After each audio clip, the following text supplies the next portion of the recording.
My dear students, आज के इस वीडियो में हम लोग पढ़ने वाले हैं यूपी बोर्ड क्लास 10th के पोएट्री से जो थर्ड पोयम है ए टाइगर इन द जू, उसके मल्टीपल चॉइस क्वेश्चन का अध्ययन करेंगे। तो मल्टीपल चॉइस क्वेश्चन अध्ययन करने से पहले आप सभी छात्रों को ये बताना जरूरी है कि जिन छात्रों ने अभी तक हमारे इस चैनल को सब्सक्राइब नहीं किया है वो सब्सक्राइब कर लें, ताकि हमारे द्वारा बनाया गया वीडियो आपको आसानी से मिल जाए और आप लोग उसका अध्ययन ठीक प्रकार से कर सकें। तो आइए छात्रों, हम लोग क्वेश्चन पे चलते हैं। तो छात्रों, हमारे इस पोयम में कुल MCQ जो क्वेश्चन है वो 10 क्वेश्चन है और इसका हम लोग अध्ययन करने वाले हैं। तो हमारे क्वेश्चन जो है यहाँ से शुरू होते हैं। पहला क्वेश्चन है, देखते हैं। The poem draw a contrast between, आगे डॉट डॉट है। तो इस कविता में किसके किसके बीच में तुलना की गई है? तो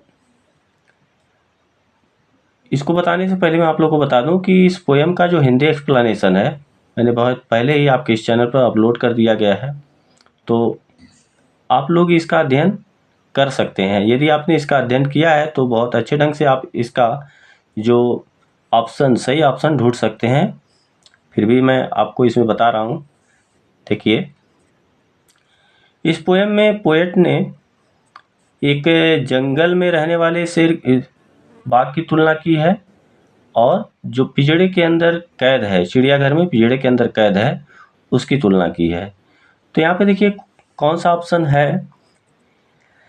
ऑप्शन नंबर ए में एनिमल्स ह्यूमन बीइंग, तो जंतुओं और मानव के बीच में तुलना की है, तो ऐसा तो बिल्कुल नहीं है। ऑप्शन नंबर बी देखते हैं, टाइगर इन ए जू, एक ऐसे बाघ की तुलना की है जो चिड़ियाघर में है, टाइगर इन ए फॉरेस्ट, और एक बाघ जो जंगल में है। तो बिल्कुल सही है ये ऑप्शन और यही आपका सही उत्तर होगा, क्योंकि इस पोयम में कवि ने चिड़ियाघर में रहने वाले बाघ की तुलना की है और जंगल में रहने वाले बाघ, दोनों के बीच में तुलना किया है। तो इसलिए ऑप्शन नंबर आपका इसमें बी सही होगा। अब आते हैं क्वेश्चन नंबर 2 पर। What has been personified in the poem, इस कविता में किसका मानवीकरण किया गया है?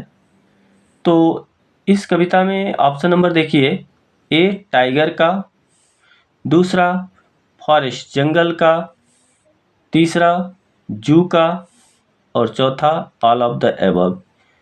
तो इसमें ऑप्शन नंबर जो है ए सही है, क्योंकि पोएट ने जो इसका पर्सोनिफिकेशन किया है, मानवीकरण जो किया हुआ है टाइगर का, तो ऑप्शन नंबर ए सही होगा।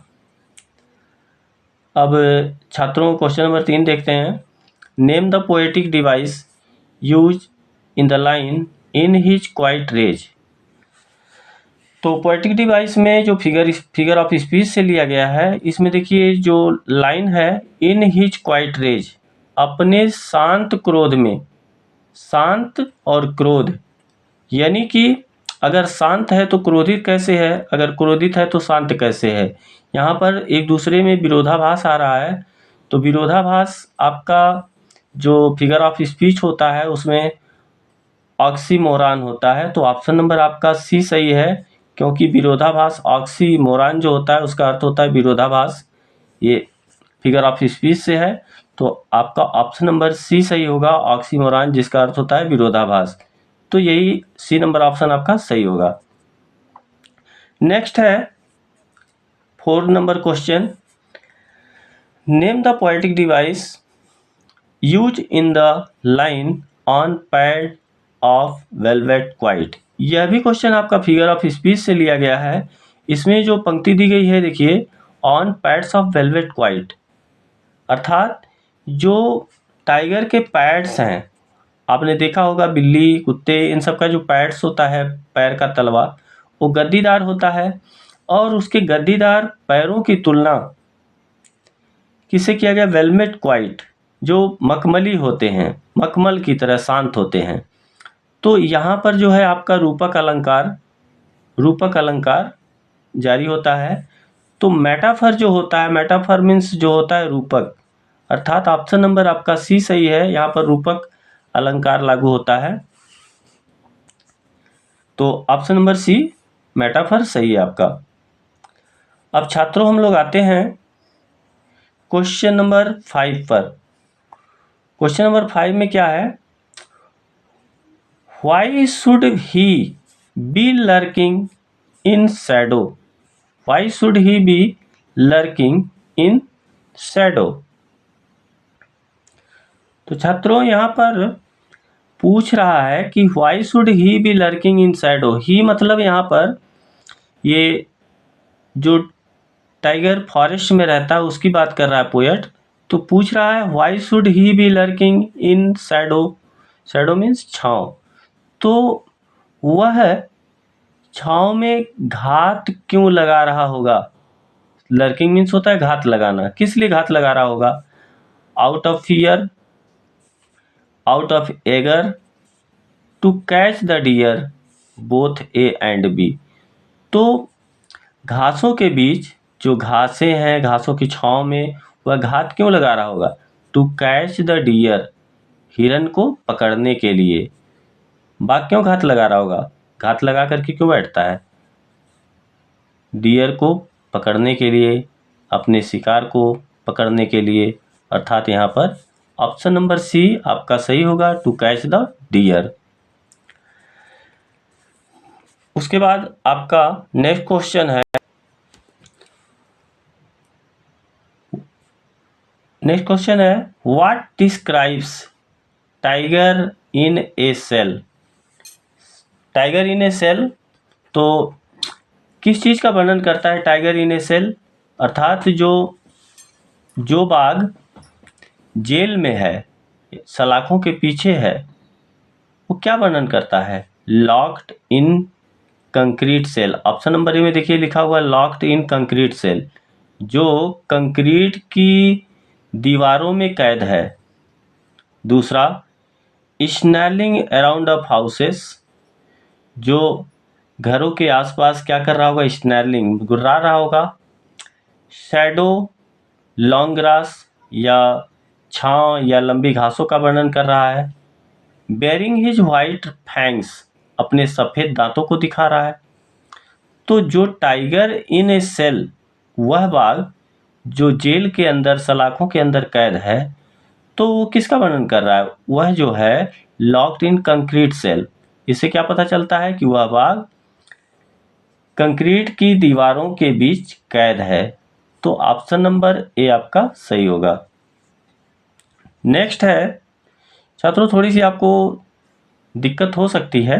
दिक्कत इसलिए कि जिस बुक से मैं आपको पढ़ा रहा हूँ उसका प्रिंट जो है थोड़ा सा स्पष्ट नहीं है, इसके आपको थोड़ा सा कठिनाई हो सकती है, लेकिन फिर भी मैं उसको बता रहा हूँ, पढ़ करके आपको बता रहा हूँ, तो ध्यान दीजिएगा। नेक्स्ट क्वेश्चन है question number 7, by ignoring, ignore means होता है नज़रअंदाज कर देना। तो by ignoring visitors, what is the poet trying to say. By ignoring मतलब नज़रअंदाज करते हुए, नज़रअंदाज करके विजिटर्स, किसको, जो दर्शक होते हैं, दर्शनार्थी होते हैं, बाघ को देखने के लिए चिड़ियाघर में जाते हैं ना, उनको इग्नोर करते हुए, दरकिनार करते हुए। What is the poet trying to say, कवि क्या कहने की कोशिश कर रहा है, tiger knows his power is restricted. तो जो बाघ है वो जानता है कि उसकी जो शक्ति है उसको क्या कर दिया गया, रिस्ट्रिक्टेड, बाधित कर दिया गया है। वो अपनी शक्ति, उसके पास शक्ति होते हुए भी उसको नहीं दिखा सकता है। ऑप्शन नंबर बी में है there is no use of showing rage, there is no use of showing rage. अब उसे क्रोध दिखाने का कोई मतलब नहीं है। तीसरा है option number C, he is less terrorising because of the cage, पिंजड़े के कारण, सलाखों के कारण उसका जो आतंक है वो कम है। All of the above. तो जितनी बातें यहाँ पर बाघ के बारे में कही गई है तो ये तीनों बातें सही है बाघ के लिए, इसलिए कि ये सत्य है कि उसकी शक्ति को बाधित किया गया है, रोका गया है, और ये भी सही है कि उसको अपनी शक्ति दिखाने का कोई मतलब नहीं है, और शायद इसी कारण से पिंजड़े में बंद होने के कारण उसका आतंक भी कम हो गया है। तो इसलिए यहाँ पर ऑप्शन नंबर डी सही होगा, all of the above. Next question है question number 8, what does the tiger hunt near the water hole? What does the tiger hunt near the water hole? बाघ पानी के गड्ढों के पास, होल मीन्स यहाँ पे गड्ढा होता है या पानी का जहाँ पर स्रोत हो, तालाब हो, उसके पास बाघ किसका शिकार करता है? ऑप्शन में दिया हुआ है ए में लायंस, शेरों का शिकार करता है, एलिफेंट्स हाथियों का, सी में देखिए दिया हुआ है डियर, और ऑप्शन नंबर डी में दिया ऑल ऑफ द एबव। तो यहाँ पर सबका तो शिकार नहीं कर रहा है, लेकिन शिकार किसका करता है? डियर का। तो ऑप्शन नंबर आपका सी सही होगा। बाघ जो है जलाशय के पास हिरन का शिकार करता है, तो ऑप्शन नंबर डी सही, सॉरी सी सही होगा आपका। अब आते हैं छात्रों क्वेश्चन नंबर 9 पर। What is the tigers attitude? What is the tigers attitude towards visitors? जो दर्शक चिड़ियाघर में बाघ को देखने के लिए जाते हैं, उनके प्रति बाघ का क्या रवैया होता है, ये पूछ रहा है। What is the tigers attitude towards visitor? दर्शकों के प्रति बाघ का रवैया क्या है? लविंग, प्यारा है, हेटिंग, नफरत वाला है, इग्नोरिंग, नज़रअंदाज करने वाला है, थ्रेटनिंग। थ्रेटनिंग मीन्स क्या होता है? थ्रेटनिंग धमका रहा होगा। तो लविंग मीन्स प्रेम पूर्वक व्यवहार कर रहा होगा, हेटिंग नफरत का व्यवहार, इग्नोरिंग मीन्स जो है उनको नज़रअंदाज करने का व्यवहार, थ्रेटनिंग धमकाने का। तो उसका जो रवैया था दर्शकों के लिए, वो था इग्नोर कर रहा था। बाघ जो है उनका इग्नोरिंग कर रहा था। आगे देखिए क्वेश्चन नंबर 10। क्वेश्चन नंबर 10 में पूछ रहा है what is patrolling at night?